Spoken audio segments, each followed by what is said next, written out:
Wilson, and this is a formal analysis on Rene Magritte's Philosopher's Lamp.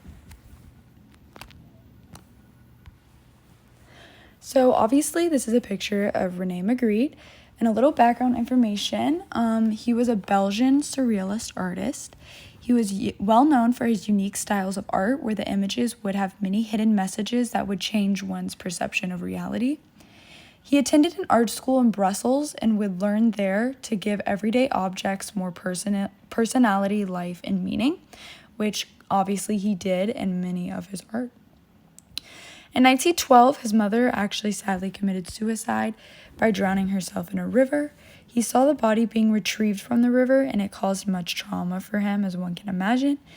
And in art pieces, such as one that he created titled The Lovers, we can see the trauma reflected onto his artwork, where the lovers actually are shown with cloth over their heads.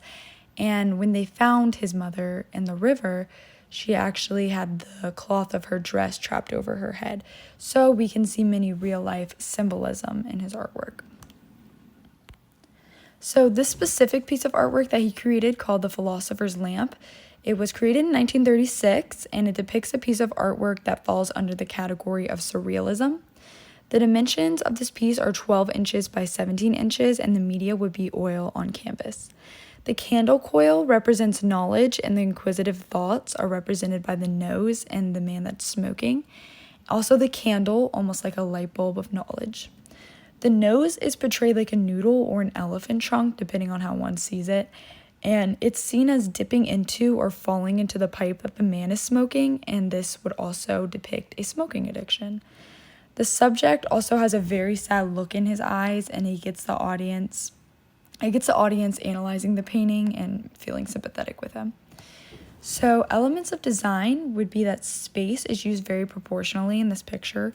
The white space in the background is the blue teal that has a very smooth and even texture to it.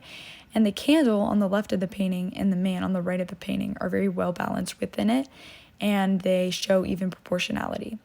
The lines are very distinct in this picture, and the outline of the man as well as the candle are both bolded and prominent. The shadows behind both of these subjects in the painting add for more depth. The color palette would consist of tans, browns, creams, and the background contrasting with this because of the teal blue color. The picture has geometrical elements as well.